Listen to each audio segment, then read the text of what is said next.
Listen, what's going on, peeps? Free Players TV, myself, the Teez, man. We are outside the armory, the Arsenal armory. Listen to the vibes, man. Good vibes, nothing but Bit further away, that's it. nothing but good vibes. Nothing but good vibes. So Marty's just showing me the ting, yeah? The ting. Listen, Free Players TV, big up Dubs, big up Marty, yeah, big up Honey. Do you wanna come into the they can see you, don't worry, there's Honey. Yeah, we're outside the armory. Vibes. Arsenal 2. Wolverhampton 1.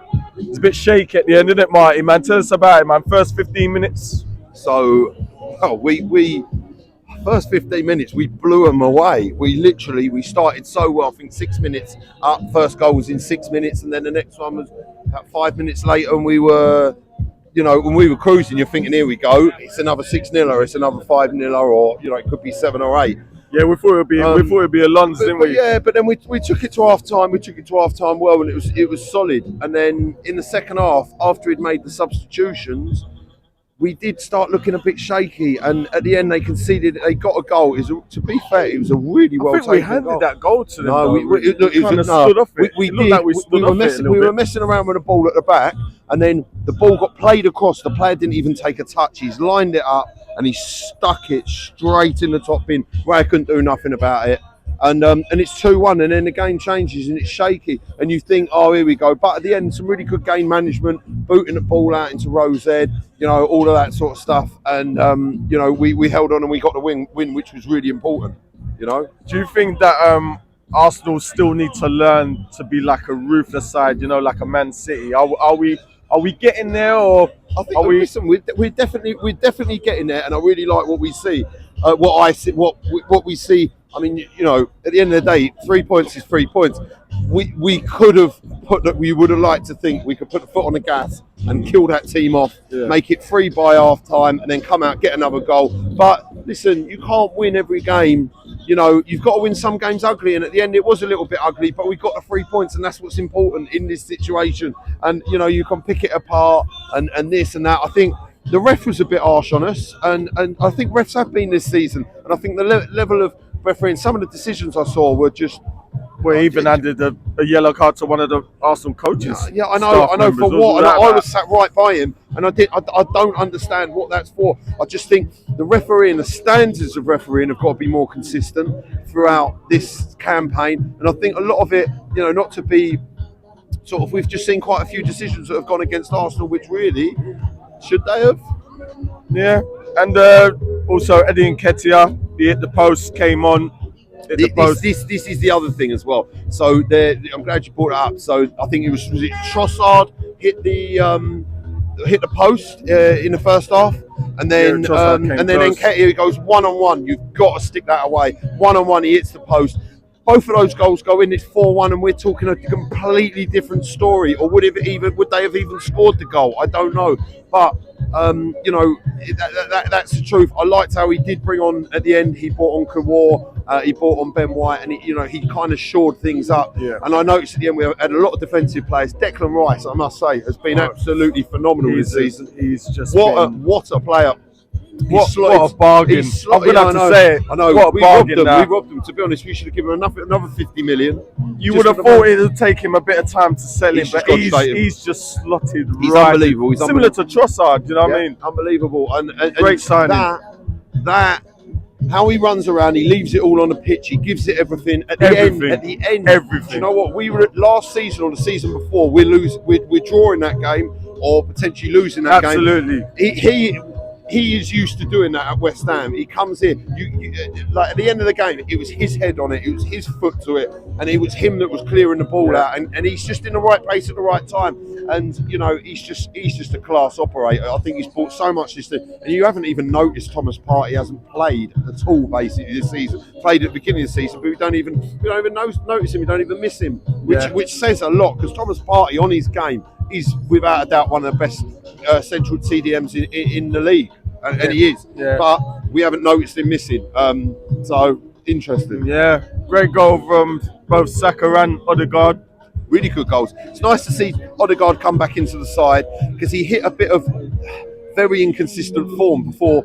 I think he was out for a few games. Let me stop you there, Marty, because you saying that don't you think maybe he could be hiding a little? There might have been a little niggle. I think there was apparently there's a hip injury. Because he just ended up disappearing. Yeah, They just took him. It was like, why is Odegaard not playing? And I think there was a hip injury for Fabio Vieira. So he was probably carrying that, and that was beginning to be a hindrance on his performance. And then when Fabio Vieira got sent off against Burnley, I think it was, he kind of shot himself in the foot because that was an ideal opportunity for him to come in and to make a statement in this team. But he wasn't available for selection at all because he was ineligible. So that but it's nice to see Odegaard come straight back in, start scoring goals again, and he looks to be revitalised. It looks like he needed that bit of time out of the team to just come back and do what he's doing now, and he's been fantastic. His movement, he's back to that player, because he got a bit stale, and he was just not turning up in games. And as Arsenal's captain, you've got to turn up. Yeah, that's you have to. You have to.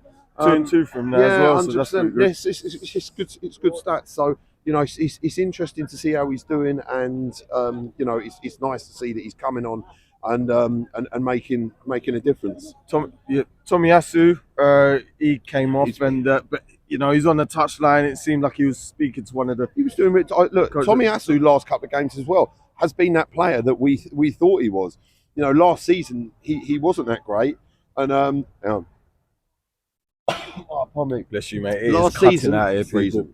Last season, he made a few mistakes and he wasn't that great. But he's picking him over Ben White, which says a lot because Ben White is top draw. But fair play to Tomiyasu. He's come in and done a job, and he's looked good, and he's looking to. His link-up play is good. He's setting up and he's playing in that position. Now we've got options. And that is what it's all about. It's all about strength and depth. You've just got to think if Jurriën Timber's fit, and how he poses a problem for Mikel Arteta with, the options that you've got at the back. You can play him in the centre, you can play him. So listen, I think we're going to go into a time of the season. Hopefully, this December, busy calendar, busy month. There's a load on it, and it's going to be a very interesting, busy Christmas period. And I think a lot of teams are going to have a lot of injuries, and I think it's going to go in. It's going to be interesting. All right, Marty. Moving forwards now quickly. We've got Luton, I do believe, away from home. That'll be the next game. I think it's Villa next week, isn't it? Right. Villa next week. Then we've got Luton, and then we've got Brighton at home, and then we're playing on Tuesday night.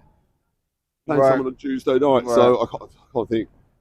Yeah, look, we need to start picking up points. We need to start bridging this gap. Hopefully, Tottenham City draw. Yeah. Or Tottenham gets smashed. I did notice on the tannoy just while we were leaving the stadium, Marty. But I mean, I know it's a little bit far away. Yeah. On the 17th we've got Brighton at home. That's the next home game. Yeah, it's the next home game. That is a must win. That's a must win. Of course, you've got to beat all these teams. If you want to win the championship, you've got to beat all these teams. It's simple. You need to nick 3 points off of all of them. And the only games which you could be in contention for drawing or losing is the top sides, your Man Cities, your Liverpools, and other than that, you drop points against them. But they're the teams you want to make up you want to make up the points on those teams, and that's where you want to get daylight. So really, you want to go into every game looking you're going to win it. Nice one, Mike. Just quickly, honey, get in. There you go, honey. How was the game today? Good. Mike, do you want to lift up a little bit? Just quickly for 2 seconds. Go on. Quickly. She's there. Yeah, you enjoyed it. Yeah, you enjoyed today's game. Yeah. Fantastic. What was your favourite part of the game? When we scored. Excellent. Who's your favourite player? Come and remind everyone who's your favourite player. Raya. David Raya. There you go. Listen, man. Thank you, Marty. Nice one, dude. Nice one. Take care. Up. Thank you, honey. And listen, man. Big up the 3 Pointers TV. We are live and kicking. And you're going to see the lives that they're already posted. So just check them out. Leave your comments and see where we can improve. We're just trying to do something a little bit different now. Big up to Dubs, wherever you may be. It is freezing. We need to get out of here. Up the Arsenal, man. Come on, you Gunners.